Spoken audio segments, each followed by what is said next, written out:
The views and opinions expressed by the hosts of this program do not represent the groups that we are affiliated with. Listener discretion is advised. This show is uncensored.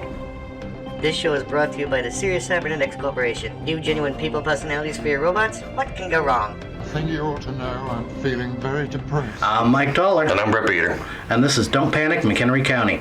And we're here talking today with Ben Chapman, President of Illinoisans for Ranked Choice Voting. How's it going, Ben? It's going great. How are you two doing? Fine. It's warm and I can't complain. All right. Same down here. So yeah, a bit about myself and a bit about the Illinoisans for Ranked Choice Voting. This organization was started, it's come in and out of phase a few times, but we're really getting kind of stronger now that we have a strong sense of direction. So we started out looking at the 2016 election and the upcoming 2018 midterms. And we're looking at all these problems in America. And I think one thread that was common amongst all of our members and all the people we were talking to is there's something wrong at a very basic level. And so that's what led us to this issue. As I'm sure you both know, you mentioned that you both have you have an understanding of ranked choice voting, so you know what the issue is, and you probably, I'm guessing, if you've talked to people about it, you've noticed that it's not something that people get riled up about. Is that right? That's about correct 100% of the time. Yeah, I learned about it from CGP Gray's video. I think that's his name, with the animals of the animal kingdom. Right. Yes. Yeah. He did a great job with that. But yeah, so it's not like you see a lot of people on the side of streets yelling, "We need ranked choice voting now." It's not the most heart-wrenching issue out there. But our elections are at the very core of our democracy. They're what informs everything else. So I'll be honest, I'm a Democrat, and I'm working on this nonpartisan issue. And I work alongside people who are socialists, people who are libertarians, people who are Green Party, people who are Democrats, Republicans, everybody. And we all come together to see that there's this problem at this very basic level, where if we can get this solved, then everybody will have better representation. And then the good policies will come after that. So that's sort of why I started Illinoisans for Ranked Choice Voting, and it's sort of why I'm still working on this issue today. So you've said we have a problem a couple of times. Can you give the listeners kind of a rundown on what that problem is and how ranked choice addresses that problem? Yes. Okay, so let's start with, we've got a lot of problems. Let's start with the most obvious one to people. We don't get along when we talk about politics. There's a lot of mudslinging, there's a lot of negative campaigning, and aside from the people who make money off of those ads, most of us don't really like that. We prefer, very civil-minded debates where the best idea wins. It's what this country hopefully could be about, where cool heads will prevail and evidence wins the day. But ranked choice voting can help solve that. So it can help encourage elections to be more civil. And there's a mechanism that works through. And I guess, should I just explain the issue of ranked choice voting and how that works? Sure. Go ahead. Okay, sweet, yeah. So for those who don't know, ranked choice voting is a electoral reform, and it changes the ballot. So instead of going in and voting for just one candidate, like you do now, or most people do now, you go in and rank your first 3, 4, or 5 favorite candidates. So you say, let's say it's the 2016 primary for the Republican primary. And your favorite candidate is Marco Rubio. Your second favorite is Ted Cruz. Your third favorite is Chris Christie. In the current system, you go in and vote for Marco Rubio. That's all you get to do. But under a ranked choice voting system, you go in, vote for Marco Rubio, vote for, I think I said Ted Cruz, and then Chris Christie third. So you get more expanded choice. Now, those votes are counted in kind of an interesting way.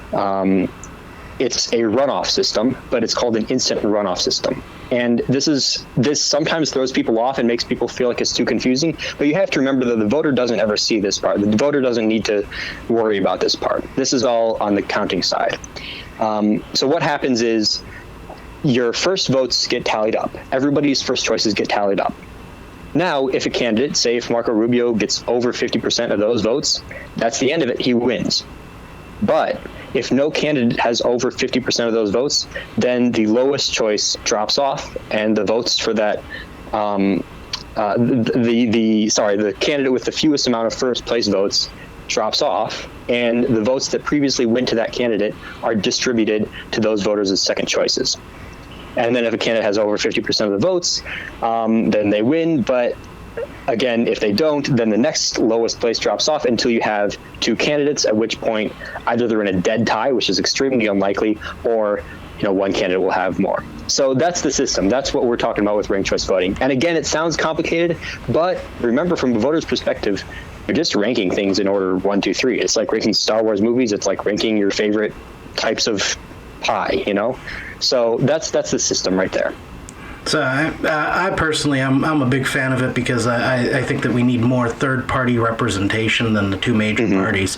And one of the big things about ranked choice voting is that it removes the spoiler effect, if I'm correct. Right. So in which case, let's go back to a situation like the last presidential election, and you really don't like Hillary or Trump, so you're going to vote for Jill. You're going to vote for Jill Stein. You can do that. You can make that your primary choice and your secondary backup as a fail-safe to be, Hillary Clinton. So that in the case that Jill Stein doesn't win, you're not losing those votes to that person that didn't win, and then you can still defeat the candidate that you dislike more. Exactly. That's exactly right.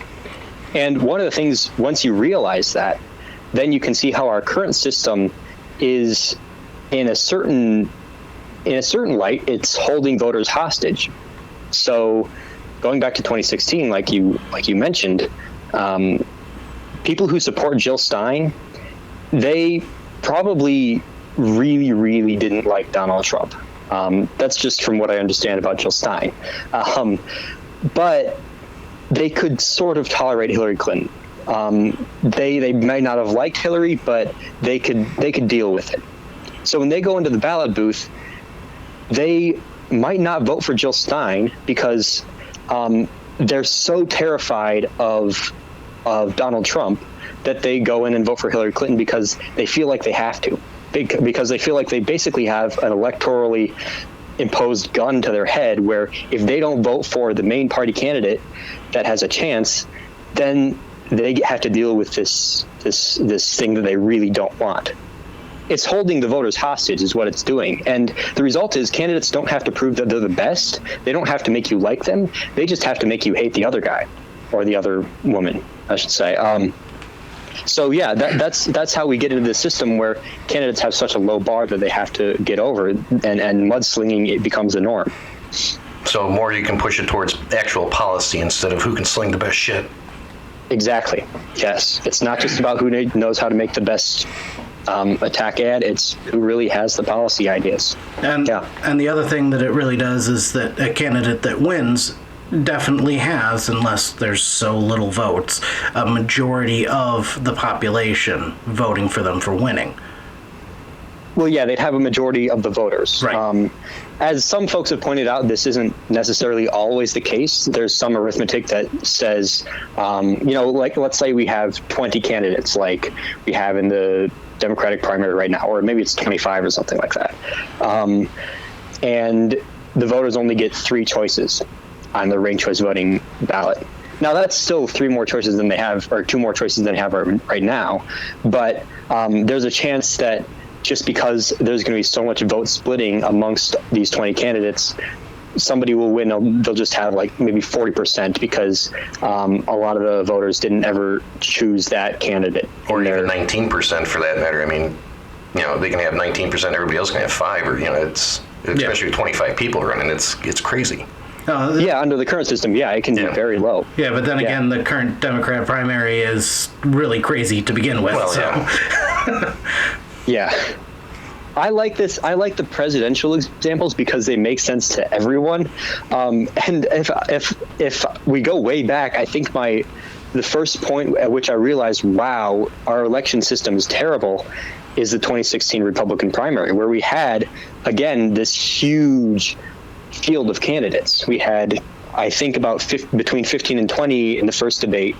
And what happens is, again, when there's this really messed up, when there's this really high number of candidates, the abuse you can put on the electoral system of where you're kind of playing the system, that works out really well for candidates. So they're encouraged to not just talk to voters, but to try to play the system. And that's what Donald Trump did really well, because there were these 15 or 16 sort of elected officials with experience, in quotes, with political connections, and who had been knocking doors and campaigning their whole life. And then you had Donald Trump.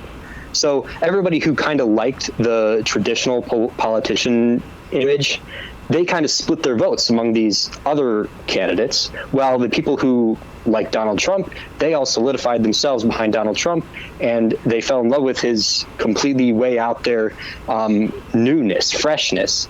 And so that resulted in this more extreme result of the election. So you can see how we can look at so many different examples and see how ranked choice voting would have changed the outcome. Because if in the 2016 Republican primary, you didn't have a majority of people liking Donald Trump, he wasn't doing well in the earlier primaries. It's only until later, once a ton of candidates start falling out and Trump starts gaining momentum, that he actually starts to get some majorities in primaries. Right. So how do we go about implementing this? It's a great question. So it's a great question because there's not a perfect template for it. Maine has made huge strides. They use it in many of their elections. San Francisco uses it locally. Chicago really should. Oh yeah. Oh yeah.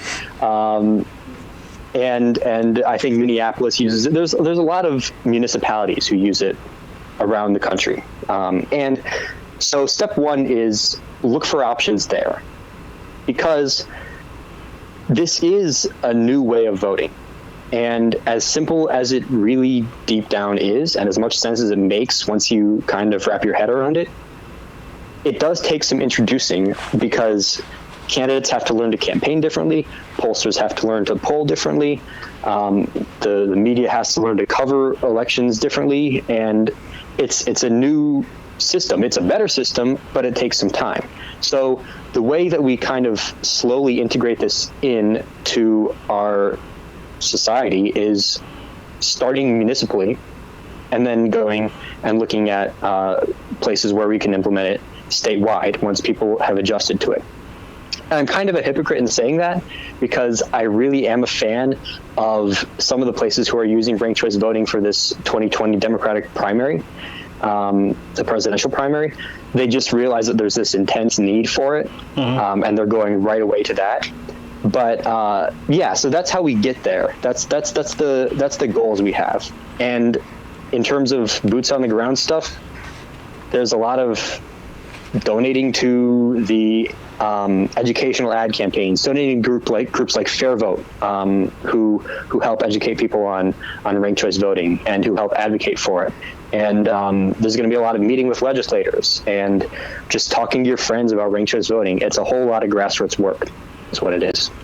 So, I mean, we basically need to change election law in Illinois in order to make this happen, because that's it. That's basically what it comes down to, and everything that's involved with trying to get a new law and get that law passed and rock and roll in Illinois politics. Well, I think that the best way to do that, though, would be to go after Chicago first, because they're home rule anyway. So, I mean, if they were to end up doing it and showing the rest of the state that it can work, it's possible, and it does make it a little bit easier, because now you're not having a primary and then you're having a runoff a month later. Right. You just get it all done at one time. You're saving taxpayer money. And you're making it more fair. Yeah. So, yeah, I think Chicago would be a good example. I think if we could convince, like, the counties as well to start doing it. But I think that might be dictated by state law. I would think so, because I think they'd have to follow the election law, because they're not home rules, so. Right. Yeah. You're both exactly right. The home rule stuff matters. For me, I'm near Urbana, which is home rule, and there's some interest there. And like you said, in Chicago, this recent mayoral election with, was it 17 candidates? Am I right about that number? I think it was 17 in March, yeah. Yeah, it fluctuated a lot, but I think, it wound up with 17. Yeah, and that showed a huge need for ranked choice voting. My gosh, if there's ever a poster boy example. I mean, the example of it would be perfect, because you got 17 people running and not one person had over 50% in the first place, and then they had to have another election just to determine who's going to get over 50%. Yep. When you could have just done it right off the bat and been done with it. Mm-hmm. Yep. In fact, not one person had over 18%. Yeah. It was, yeah. And I'm not sure if you're aware of this, but Lori Lightfoot actually has expressed interest in ranked choice voting.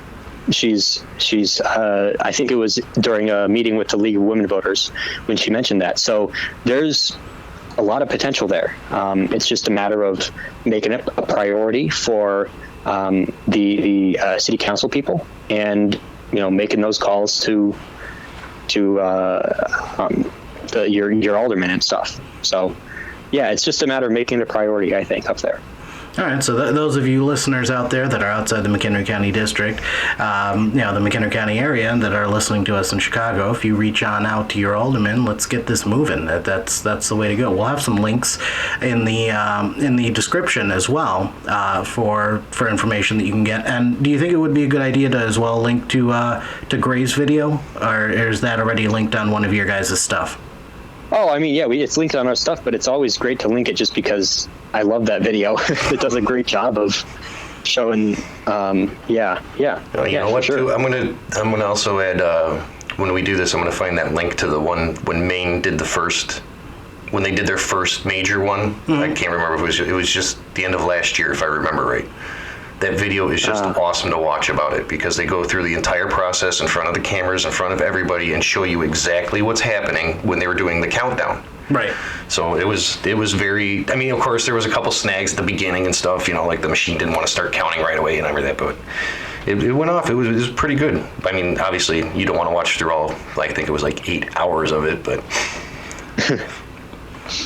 Right, yeah, and there's also some videos out there. I can send them over to you, but I was just watching before you called, voters talking about their experience with it, because I think that's an important piece of this. Is what does it feel like to be a voter in one of these areas? What's the experience like? And one of my favorite examples is I actually had an opportunity to be in San Francisco during their election. I didn't know it was a ranked choice voting system before I showed up, but then I got there, and because you can go with somebody to a voting booth, my sister let me go vote with her, and it was a ranked choice voting ballot, and I was like, wow, this is so cool. And it was very simple. It was so simple. You just draw a line through your first favorite choice, draw a line through your second favorite choice, and through your third favorite choice. That's it. And there was no, am I going to waste my vote? Is this candidate really the most viable? It was so simple. And you didn't feel like you were sacrificing anything, because right now, so when I go in to vote for the 2020 president in the primary, I'm going to have a group of favorites and a group of people I don't really care for. But that group of favorites is bigger than one. And it kind of feels sad if, let's say you like Warren, Buttigieg, and Sanders. It kind of makes you feel bad to just go in and vote for one of them. It kind of makes you feel bad to just go in and vote for Warren because you feel like you weren't heard. But when we left that voting booth, we felt honestly heard because we could say what we wanted. We could really express our opinion. So it just kind of feels nice. It's a weird thing, but it just feels nice. So yeah, It's cool. For example, I mean, in the last presidential election, I voted for Johnson because I couldn't stand either of the primary, the main party candidates. But I still had a preference as to which one of those two. If Johnson, I knew Johnson wasn't going to win because we have that spoiler effect, and people keep telling you voting for a third party is a waste of a vote. Well, in this system, it wouldn't be. But besides that, to be able to kind of hedge that vote, to hedge that bet, and go, this is my first choice, but you can actually vote your conscience. Right. Exactly. Yeah. Yeah, we have a saying called ranked choice. It says ranked choice voting lets you vote your hopes, not your fears. That's what we say. That's a good one. Yeah. I like that. But I really like what you brought up there. That idea that you're wasting your vote.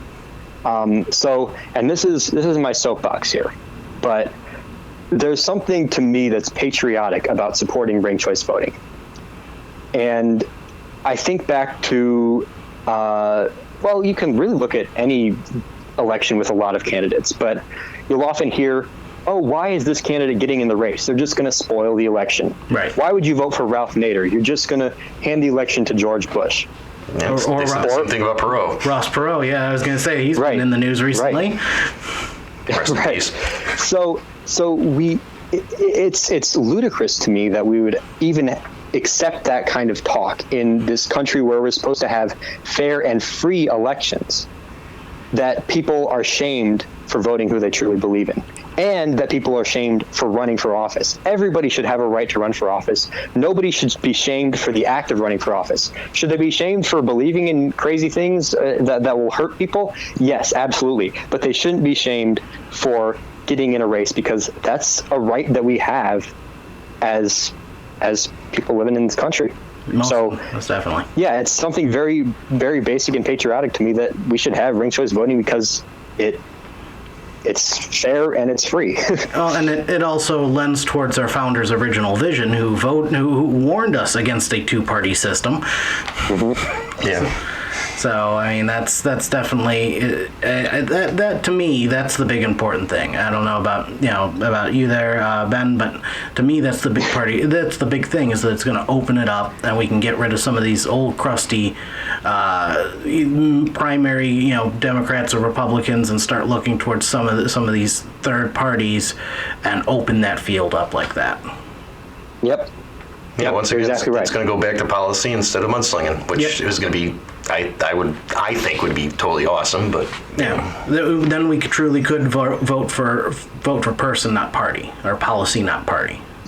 Mm-hmm. That's awesome. Yeah. Those are all the keys. Yeah.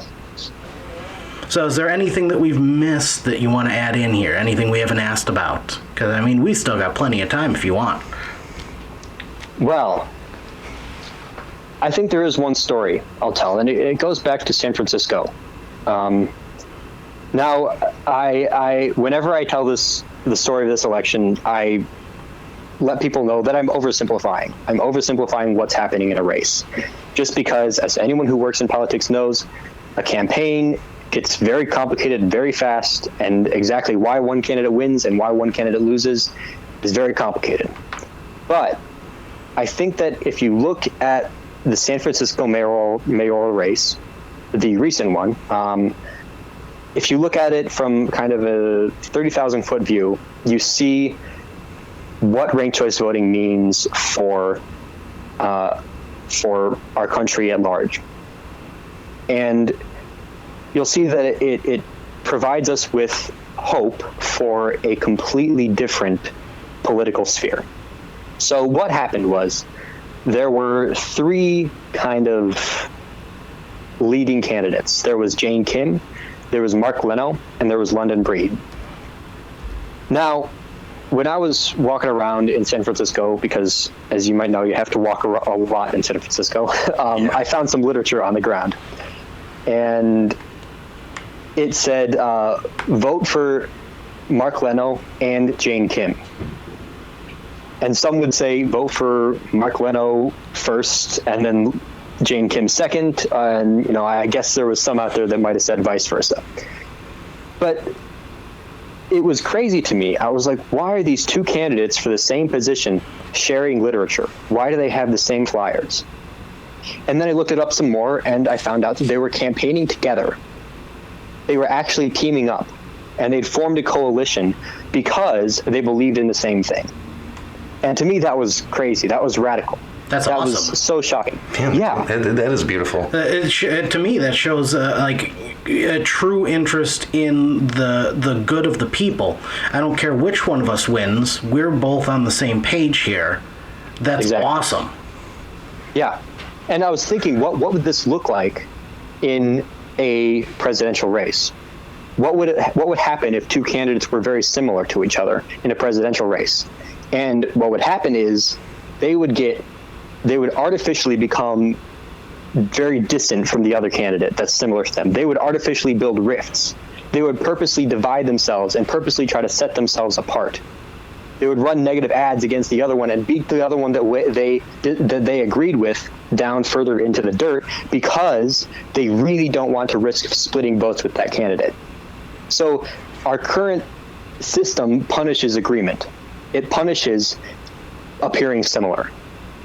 A ranked choice voting system encourages you to build coalitions. So to me, I was thinking, okay, so do we want an electoral system that rewards people on their ability to divide people, to make people feel awful? Do we want to reward negativity, or do we want to reward coalition building? To me, I think governing is about coalition building. Yeah. I think it's about bringing together people who are, maybe you don't agree on everything, but you agree on some things. And that's what's going to get actual governing done once people are elected, their ability to bring people together. You hear that phrase all the time in politics, and it blows my mind every time, bringing people together. Because if politicians do want to bring people together, they'll be for ranked choice voting all the way, 100%. That's my story, and that's my closer moral, I guess. That sounds phenomenal. I'm really shocked by that because it is awesome to see two people that it's one position, right? Only one of them can win. Yep. And to have them go, we don't care which one of us wins. We're so close on the same page that we think that what we're doing is good for you. Whichever one of us you want to win, we're gonna just still work. That's awesome.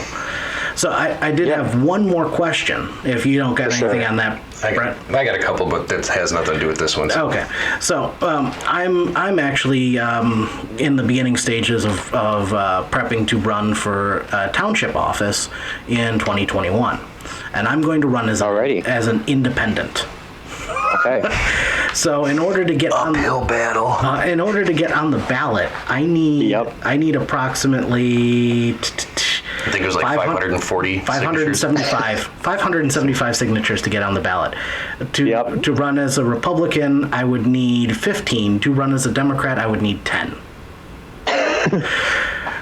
Is part of this ranked choice voting push also going to address that? Because it's all well and good that we can rank two people, but I'd rather rank 3 or 4 or 5. Mm-hmm. I think that's going to be separate election law, obviously, but you're going to have to change that too.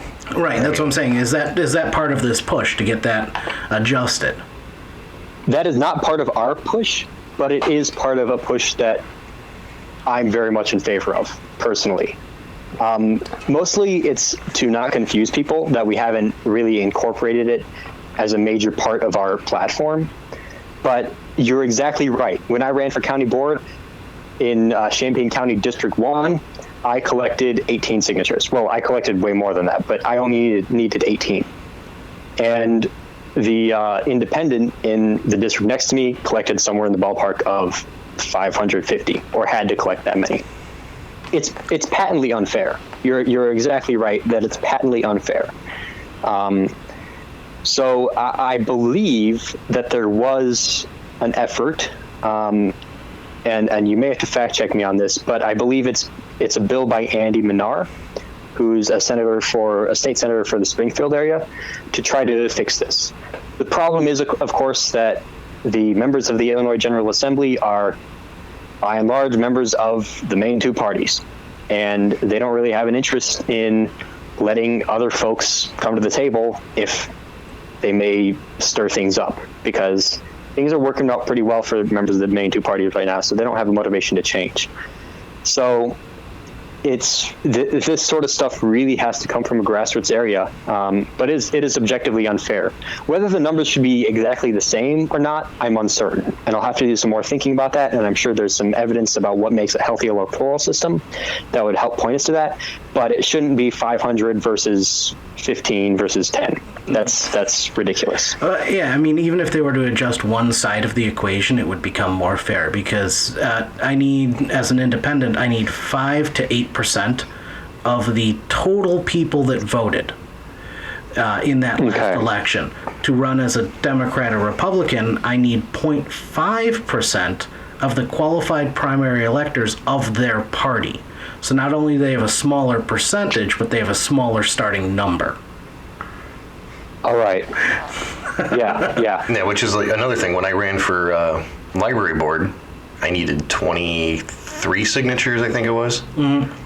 And a friend of ours, he ran for McHenry County College, and he only needed 28. I mean, it's like the library, it's like, why would I need only 5 signatures less? And it's a nonpartisan position, first off. So that's a calculation that's completely different than what the other ones are too. So it's just, none of it makes sense. Yeah. I mean, other than the fact that you're right, 2 parties running the whole show. Mm-hmm. So definitely. I understand your reason for not including it in the ranked choice voting. It's, let's stay on topic and work that. But definitely, I just wanted to put that thought out there for other people as well. But for that ranked choice voting to work well, we need to address this as well. Yes. Yeah, you're exactly right. Mm-hmm. All right. Now, my question is going to be here. On the ranked choice voting, I know that you've been throwing out the numbers of 3, voting for your top 3. Now, is that how most of them are doing it, is by like the top 3, or is there a set number, or do they just say if there's 18 candidates, you can rank them all 18 different ways from Saturday? I think that that some folks are either in the process of doing research on this or have recently published it, and I just haven't gotten around to reading it yet. But the general consensus is it doesn't have to be all of the candidates. It doesn't have to be 18 candidates, 18 choices. To be completely honest, the main reason it doesn't have to be that is voters don't really have 18 preferences in a solid, in a predictable order when there's 18 candidates. Also, there are rarely 18 candidates, but it also won't fit on a ballot. No, that's true. It's a logistical issue. You need an 18 by 18 grid. Yeah, you would. Yeah, and it's got to be a decent sized font. But so I want to say, and again, you may have to fact check me with some of this is data that comes from Fair Vote, but I think that the kind of ideal number rests between the 5 and 7 areas. That's usually as deep as voters go. Keep in mind, though, that voters don't have to fill in all of these. In fact, they don't even have to vote at all. It's your right to not vote. But when you vote, you don't have to fill in every single spot.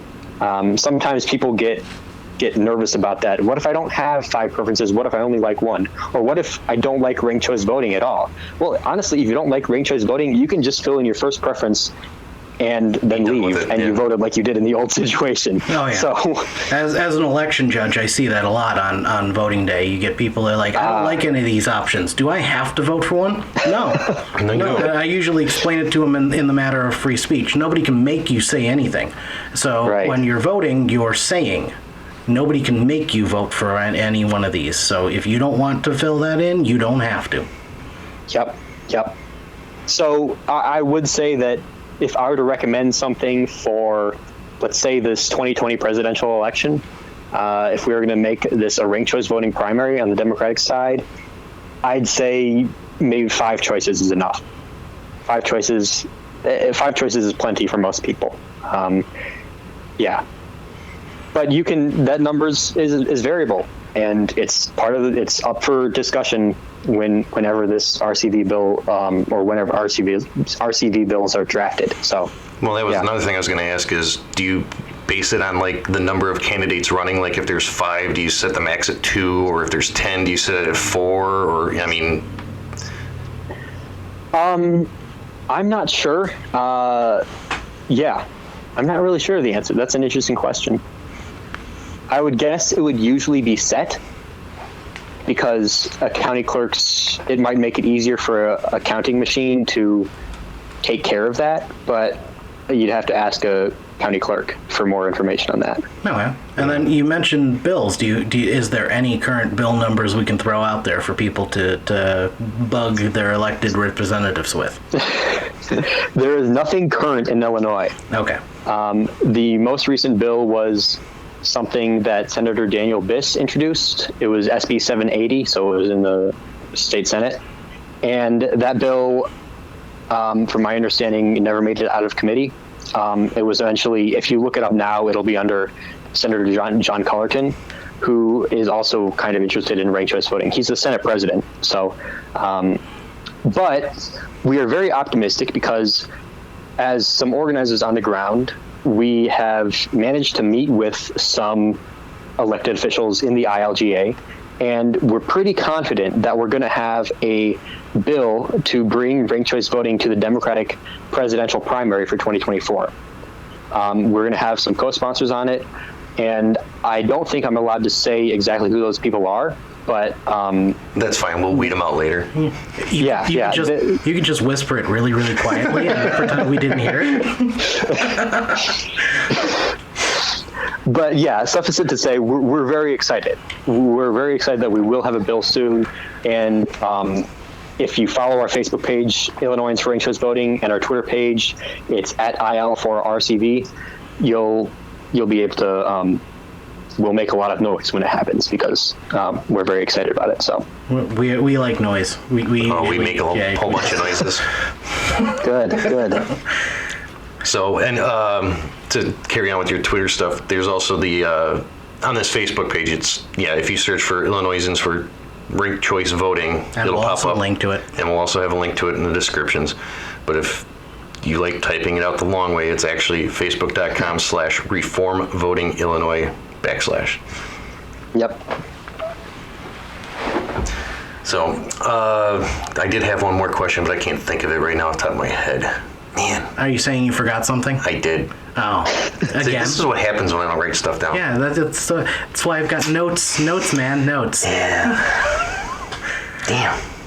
So tell me about McHenry County. Have you? I haven't done a lot of activism up there. So, have you heard of ranked choice voting? Are there folks who talk about it up there, or what brought you both to reach out to the Illinoisans for Ranked Choice Voting and talk to me? There are some people that talk about it. I think we probably know all of them. Yeah, I think so too. And all five of us. We can probably count them on one hand. But it's definitely something that is on some of the group's radars. I think it's on Illinois Ballot Integrity Project's radar. Not as a primary, but we've got our own chapter up here, and it's definitely something that we have discussed. And I know it's definitely on our Revolution's radar, and we've got a chapter up here for that as well. Right. Yeah. And that's exactly that sort of the issue being on people's radar, but not necessarily something that people are going after full time. That's sort of emblematic of this issue. It's something that people like, but like I said in the beginning, it doesn't cause people to go stand out on the side of the road with signs and megaphones yelling, "We want ranked choice voting now." I think we figured out what me and Mike are going to do after a show tonight. Yeah, I'll go make signs. We're going to stand out there. Just beat your face into your microphone. I just did. But yeah, so it's on a bunch of groups' radars, but it's not anything that people are taking on full time, which is kind of what the Illinoisans for Ranked Choice Voting and Fair Vote Illinois were trying to fix. Is they were trying to take all that momentum that is a bunch of people kind of interested in the issue and make it a lot of people very interested in the issue. So that's the goal. That's my whole goal here. Well, I'll tell you what, I'm sure Mike will agree with me here. We'll become the unofficial pushers up here in McHenry County for you then. Hey, All guys, right. Hey guys, hey kid, you want some democracy? Yeah. Got some democracy over here. I got some ranked choice voting over here. What do you want, dude? I mean, and it's something that I have brought up in both of those groups, because I mean, when we're talking about like campaign finance reform and all the rest of this stuff, I mean, this addresses a lot of those problems. This will change a lot of it. Yeah. Like right off the bat. I mean, it's And you're not going to have 25 people raking in, what is it, like $1 million or $5 million or whatever it is to get on the debate stage or whatever, you know? Right. You just hear their name once and you're like, oh, or you see on the newspaper, these are the 28 guys that are running, and then you can look up your own stuff instead of waiting for somebody to tell you what they want to tell you. Well, I mean, and not only that, but like that's something that OR is really, Our Revolution is really interested in, is campaign finance reform and stuff like that. And you're like, well, here's your answer. This helps with that problem. Let's focus on that. Yeah, that does get a good chunk of it gone. Right. But a lot of people just they need a little bit more steering. Yeah. Yeah, ranked choice voting, it's not a fix-all, but it's a heck of a first step. Yep. That's how I try to pitch it. Yeah. That's what I was saying. It can help a lot in that field, especially when you start opening up that field to so many more people. You still only have so many high-end donors, and they're going to start. You're going to start splitting those high-end donors amongst these the more candidates that are running. I think that's just. Right. Me speculating off the top of my head and talking out of my ass, but sounds like a pretty good speculation. At least one would hope that it would start splitting those high-end donors more. Yeah, it does change the field for donors. It's tough for me to predict exactly what would happen, but I do kind of feel like donors would not feel like they just have to back one candidate, and in races that have ranked choice voting, the outcome is generally a victory for a more diverse person. So I think this was a fair vote study that was done that looked at places in California that used ranked choice voting, and they found that the result was more diverse people won the races. It was more women, more minorities won the races with ranked choice voting. And I think part of it stems from just kind of getting rid of this old guard of politicians that's really set in a community and kind of ingrained there. And ranked choice voting comes in and breaks that up, letting new people in with new ideas. So, I've been doing it this way for 50 years. That's the way it should stay. Tradition is just peer pressure from dead people. Yep. Yes, it is. Hammer, meat, nail. All right, so I think we're coming up here on I think the end of the conversation naturally. I'll give you one last opportunity. Anything else, or?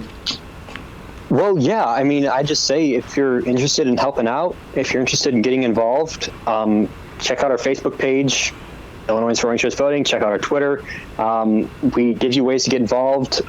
We have an email list that we'll send out action items to, and that's how we fix this. That's how we change the very root of American politics, because there's something wrong and there's a way to fix it. And so when you have a problem and a solution, the right thing to do is try to implement that solution. So that's what we're trying to do with ranked choice voting.